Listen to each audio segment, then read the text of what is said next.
I'm Claudia-Sam, and I'm happy to talk today about how can we allow ourselves to create the space to feel and how this is directly in link with our health.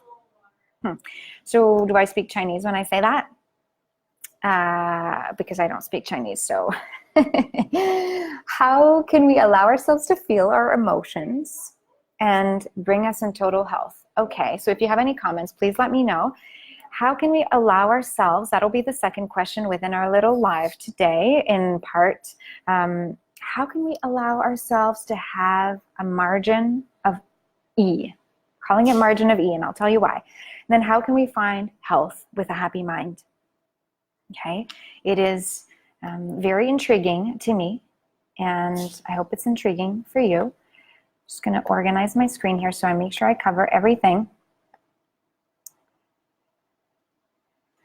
All right, so when someone cries in front of you, do you go automatically there and like give them a huge hug? There is kindness in that, right? And wanting to support someone in times of emotion. In one of my yoga trainings that I did, there was a time when we allowed for each other to feel. We created this space without actually touching the person, without coming into the space and breaking the link and the flow of emotion. So yes, there is this part of kindness in being there for someone, but what if we didn't feel like there was always an external part of support? In life, that's always what we feel or what we do and act, right? Someone cries, oh no, it's okay, don't cry. Or someone feels bad, oh, don't feel bad, it's okay. Always that confirmation from outside that the emotion is not needed. Almost. That's how it seems like. Does this resonate with you? Okay. Guilt, for example, comes from the worry that we did something wrong. And then for something to be wrong, it means that it's not enough, right? Because if we set an expectation for ourselves, or we set an expectation for other people, it means that they have not reached that expectation level, or they've just reached it, they've gone here. So it's never enough. So we have this ongoing perception that we have to act perfectly all the time. There's no such thing. It's not true. It doesn't work. I actually found a book at the library. It was How to Be Perfect, and it was so funny because it was a little book and it laughed about how when in olden days when I wasn't born, you were probably not born either, women were trained. There was this analogy of carrying a backpack with all of the shit that we carry and that we bring into our lives. Anyway, for another post. If you're wondering, right now I'm in Nelson, BC at a campground, and I have a beautiful view that I can show you after. I'll give you an example of how guilt comes in and makes you feel like total shit. So I have a condo in Old Montreal, and I've actually sold it. And because I'm not there, I needed people to help me move the things out of my storage and into a new locker space, okay? So what I did is that I asked for people, 2 of my family members, 2 of my dear friends, and normally I sleep with my phone off, okay? Airplane mode, night mode, making sure that when I go to bed, there's a certain time when my phone doesn't come on, and in the morning that it again doesn't come on until a certain time, so that I leave myself time for practice.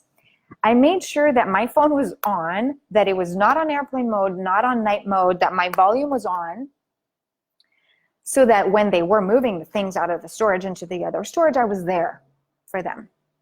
I forgot this little thing on the phone, so I didn't wake up. And when I did wake up, because I'm 3 hours behind Montreal, I had 10 missed calls, and there I was with this whole sensation of guilt. I thought I did everything, but I did not do everything.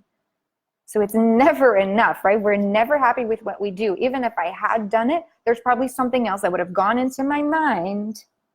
So I'm sure you can relate to that, how if we can allow this emotion to be felt. So when I felt this guilt, I actually sat down, closed my eyes, and I felt the guilt. Okay, it's crappy.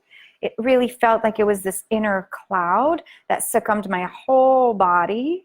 And at the back of my heart, I felt this pressure, like if I was up against a wall, and that's guilt. And Louise Hay, in her You Can Heal Your Life book, actually talks about where guilt is in the body, and it's actually right there in the back of the heart.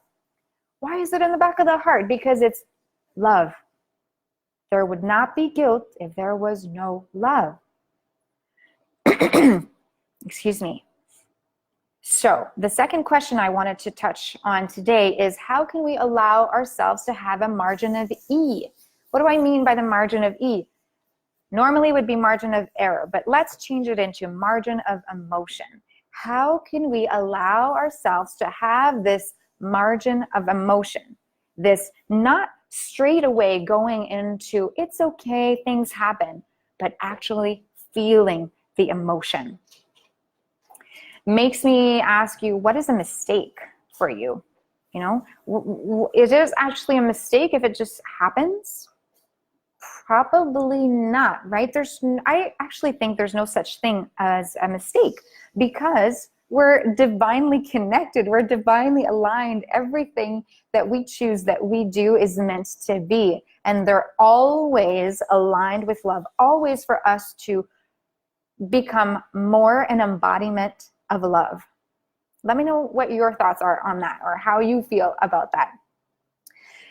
Okay, so the margin of E, the margin of error, it means that we are disappointing ourselves or others, right? When we have this guilt, but it always comes from our perspective. So that's what we have to remember. It comes from our perspective, unless, of course, we're controlled by society and we want to make sure that society is happy with us, which we shouldn't care about, okay?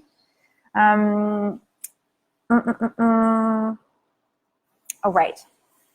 When we start analyzing what happened, you know, as soon as we start feel that guilt or whatever emotion, we try to explain it and be like, oh, but it could have been different if it was this way, and it could have been different if it was that way. What about it just is?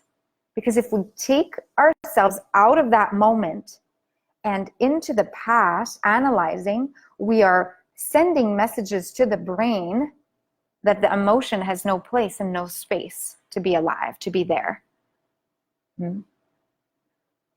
I had these discussions with my friend Ellen when I was in Seattle last week, and she has beautiful insight, and she brought to my memory how Marianne Williamson says that